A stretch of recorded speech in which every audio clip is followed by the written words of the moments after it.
Hello everybody, in this video we are going to be reviewing a game that I recently played as Sylas versus Irelia mid, and we are using the new Sylas skin, of course, Ashen Slayer Sylas. I mean, it is unfortunate that they didn't actually change anything about it, but I do really like it nonetheless. I think the visual and the sound effects are really clean.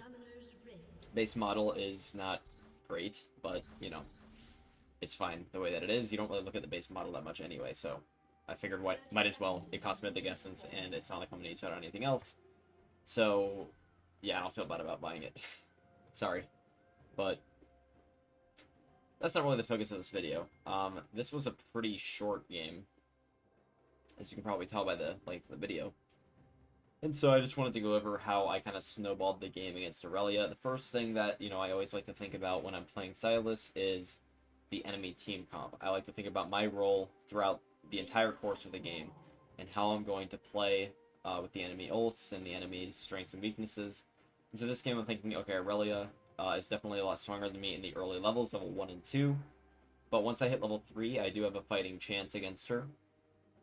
Especially with Ignite, a lot of Aurelias will be very aggressive, especially as you will be playing back early. And here I wasn't paying attention, so I got to lane late, but I don't miss anything, so. Yeah, there are a lot of matchups. Sylas is a very bad champion until he hits level 3.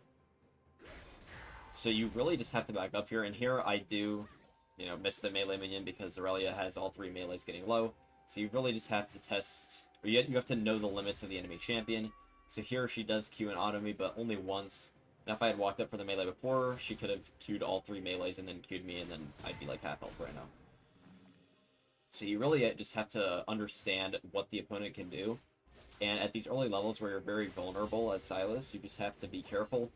You have to respect their power spikes, and you just have to try and secure as much CS as you can, but mainly you're focused on the experience. So, wave does come under our tower. Just making sure we get our passive spread out around just till we get the minions a little bit low. Graves is invading. Unfortunately, I can't really do anything because the wave's under my tower. So I just kind of have to hope that Irelia is not coming to kill him. Fortunately, she isn't.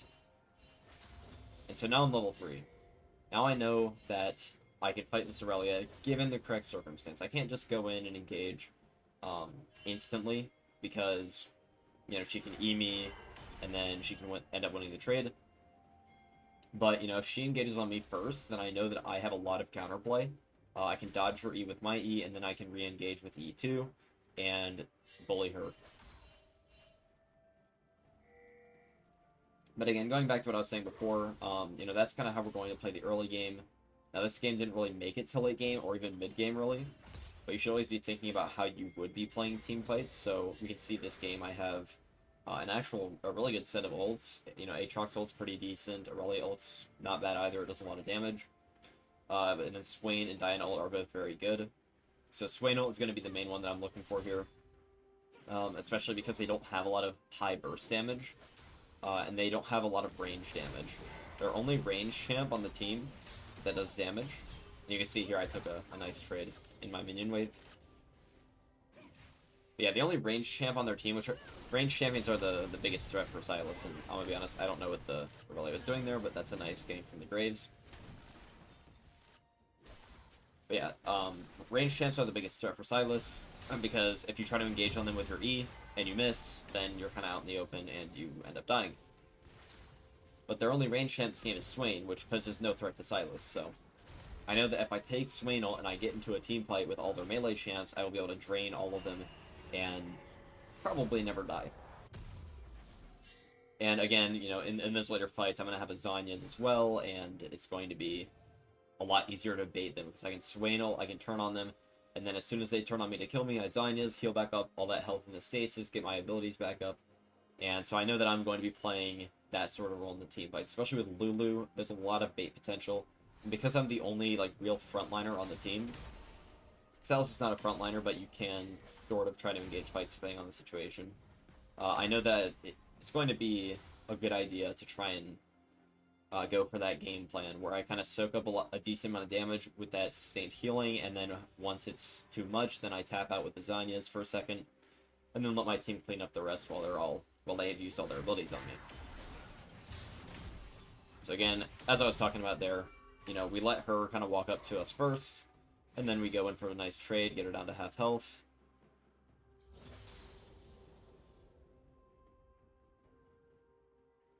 Yeah. We know she's obviously afraid of us, so we're just kind of sitting here, and there's no reason to push the wave super hard. At least not right now. I may end up pushing it here soon. I think I just went back, though. So yeah, I don't really have much gold. But now I'm level 6, so I'm pretty confident. You know, if, like, Diana ganks or something, then I will have the ability to take her ult, and I can maybe turn a fight. But yeah, like, for now, I'm just kind of sitting in the lane, zoning her off of killing the minions, and if she does walk up, then I'll get a nice trade on her, because she can't actually fight us.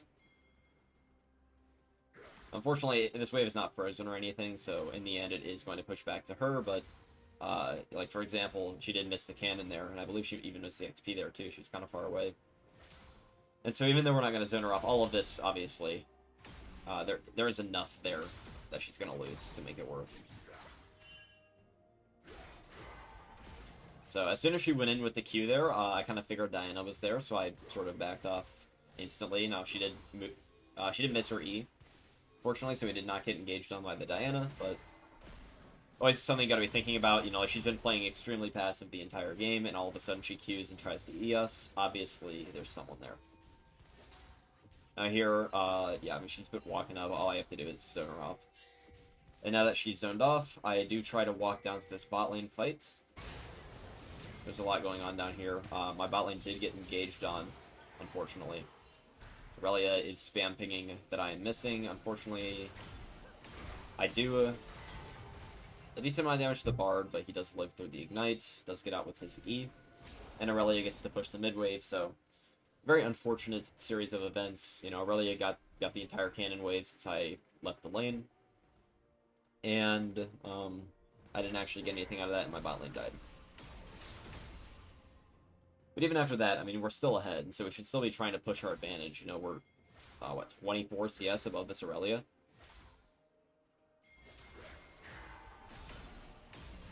So we're just gonna clear the wave here. Now, I am slightly low on mana here, and I don't think I have a... Oh, I actually do have a lot of gold here, 1200. So I could go back and get a Lost Chapter, or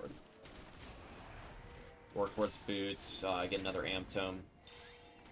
But here, I'm a little bit low mana, so I'm just trying to zone. Trying to make sure I hit them so I get the presence of mind, but Swain does walk up, and I just take his ult and kind of run them down. So here, I'm single-handedly zoning off both of their bot laners. It's very good, because that allows the rest of my team to finish up the dragon. Since they are 3v2 over there. And yeah, I mean, when you're low mana like that, you know, like, I can do a rotation of abilities, but after that, I'm kind of out of the fight unless I get a kill and I proc that Presence of Mind. So you really have to go for those very high-impact ults, and even if I was full mana, I probably still would have gone for the Swain ult because it's just that powerful. But, the Swain ult was an even more attractive option compared to Diana, because Diana would have been a decent option there as well, if I had more mana. Because it's kind of a one and done thing. But the Swain ult is just a constant threat no matter what, so I can be 0 mana, but if I have Swain ult and I run at them, then they're still dying. So, yeah, and of course Swain can't really do anything against us, especially when he's playing bot lane, so he's several levels down. We do get to go back. I don't know if I could have gotten my Everfrost. I don't think so. I would have been a couple hundred gold short. So instead of going for the Kindle Gem, I do go for the Lucidity Boots. So this build, I think it's actually my first replay commentary not playing the First Strike build. Yes, I am going the Conqueror build. I didn't mention that, but it's going to be in the thumbnail, so you guys don't know it anyway. But yeah, this is the first replay commentary, I believe, that I'm not going First Strike, because I think First Strike is bad. Now, I think it was good before, like, durability update, and then they nerfed First Strike, and then they nerfed Sylas' Q, and I just think that the meta is better for... Yeah, we get out here. I know that Diana does not have ult here, So I'm not super afraid, but then she kind of ends up one-shotting us with autos. So I wasn't afraid. We do just jump up there because we're close enough to our turret. I figured I'd be safe. Fortunately, Lulu does come and help us live. Yeah, I mean, I think Conqueror build is way better right now. First Strike's kind of dead. The problem with First Strike is that the Emax second is extremely nice, especially because they also buffed his E. So that's another reason that buffed this build compared to First Strike, is they buffed his E cooldown. So here we can't take the Swain ult. We actually can't take any ult because we don't have ult. But we do get a nice combo off, and Lulu, of course, is being Lulu and polymorphing them and shielding us, and we end up getting a really nice bait there. That's something that you should always be looking for on Sylas. Sylas is an extremely good champion to bait on because you can turn fights extremely easily with his high damage. You know, you have like E2 plus W burst combo that also heals you, and then you also have ults that you can take. So that's why limit testing on Sylas is so important, like knowing your limits, because there's so much stuff you can do on this champion. It's very versatile because, you know, it's ult. You can take any other champ's ult in the game. So it's going to be different every single game. And if you know what you can do on Sylas, then you can accomplish so much. Because, sure, you could play it safe, but then you have a lot of missed opportunities. And those missed opportunities can lead to a loss, because either you don't snowball as hard as you would have if you were playing more aggressive, or you know, your team just ints and you're not able to counter their inting by getting fed yourself. But like here, like I know Bard is there, but I'm still fighting the Irelia because I know that I'm so much stronger, and so I'm still establishing my dominance in the lane.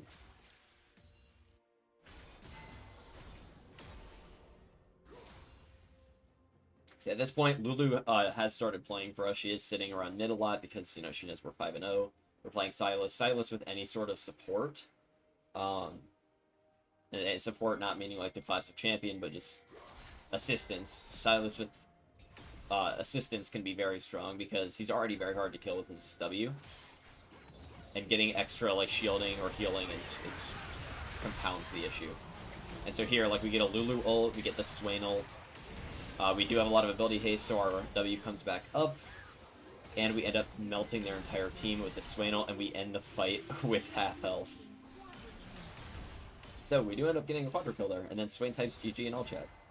So, even though he lost in the fight by walking near me and giving me ult, so that was nice. Yeah, like there, I knew they were collapsing on me because Swain is obviously coming from the bot bush. I didn't know there would be a 4 of them there, but I figured that there would be a few of them. But I knew that I had the Lulu with me. She obviously is going to have her ult, which is very strong, gives extra crowd control and health. And I knew I had Swain ult, so I figured, you know, I might as well fight this because I'm so far ahead that this Swain ult, it's going to be so hard for them to kill me because we're still early in the game. And we're still early enough into the game where their damage is pretty low. And my W is on, what, a 4.29 second cooldown. So I'm healing about 300 health every 4.29 seconds. On top of the Swain ult healing, like, it's very hard for them to actually kill me. So here again, I mean, we're just playing very aggressive, going for even more kills. I'm not really afraid of anything because I do have the Lulu with me.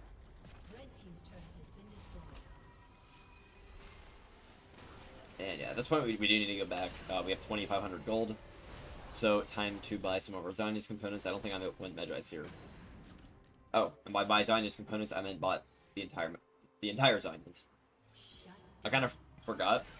They did increase the price of Zionist a lot, which really sucks. But, apparently it's still cheap enough for me to buy it in one back. I think I had an Amptum in my inventory, which is why it was cheap enough. So yeah, at this point, we are just running up towards the top side, making sure they're not on Rift or anything, taking the objectives, securing vision. I do have a sweeper at this point, I think. I bought the sweeper on my last back when I got my Everfrost. At least that's probably what I did. And the enemy team ends up FFing here. Very early FF. And unfortunately, I don't think I stopped it in time, so now we don't get sound anymore. And where did my scoreboard go? There we go.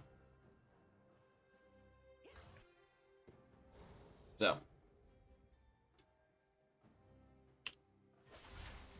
Yeah, a lot of that is just knowing our limits, knowing what ults we have access to, and pushing our advantage. Like here, we see 3 of them. Diana also showed up. I didn't see her at first, but we know we have the Lulu, we know we have the Swainel, and we know that our cooldowns are pretty low. So we end up perma sustaining, we end up chaining our abilities together very nicely. No downtime at all. And just absolutely destroying their entire team. And then we end the fight with half of our health bar still left. So, yeah, a really nice game. I mean, it's not really long enough to say too much about, but I just wanted a quick review about it. And I can't really say I made many mistakes that game, except for maybe walking down here during that one fight. That's probably somewhere from here where they actually killed my team. I either should have walked sooner, and I saw Swain was pretty low over here, so I was trying to catch him. I was hoping my team would actually be doing stuff down here, but unfortunately they were losing that fight, and so by the time that I actually got there, they just had an easy escape down bot lane. And then Irelia was able to get the mid wave, so I did lose a bit of pressure there because Irelia was able to push the wave in. And my team did die, but, you know, even with 1 kill on Sylas, I mean, this is just how my Sylas is. I get 1 kill early, and it's extremely easy for me to snowball the game until the enemy team can't play anymore. And, you know, when you have a Lulu and you have a Swain ult, it makes it even easier to push that advantage, and that's just something that you have to recognize. You know, it'll change game from game, depending on what champions are on your team, depending on what champions are on the enemy team. Like, if I'm playing against Malzahar this game, I'm probably not as aggressive because I get punished a lot more. But yeah, I mean, you always have to be adapting. And you always have to be, at the start of the game especially, I didn't mention this. I probably have mentioned this in other replay commentaries as well. You should always be looking at the enemy team and thinking, how am I going to play this game? Because, you know, you should probably be doing that on most champions, but Sylas especially, because not only are you thinking about how you're going to play team fights, you're also thinking about what ults to take. And as Sylas, a lot of champions just can't really do much to you. Like, Swain can't do anything to us this game, so he's a non-threat. So what are the main threats? It's mainly Aatrox. I mean, that champ's pretty overpowered. And Irelia, if she does get ahead, so we did play really passive in those first couple levels, because we did know that the champion had a lot of threat, and then, you know, once we survived the first couple levels, we were pretty full health, and they really didn't really know what to do, because she hadn't killed us at 2 minutes into the game, because we knew our limits, and we knew that we couldn't fight her early. So, yeah. I think I've rambled on long enough, but a nice, decent game. I like the Ashen Slayer Sylas skin, even if they didn't really change it, but it's still really cool. I'd probably rank it below Lunar Wraith Sylas. I haven't used it quite enough yet, but above Project, and the Prestige version, and the Battle Wolf skin, or whatever that one's called. So, yeah. Hope you guys enjoyed. If you did like this content, please consider leaving a like, subscribing, leaving a comment. Any feedback would be greatly appreciated. And yeah, if you guys enjoyed, thanks for watching.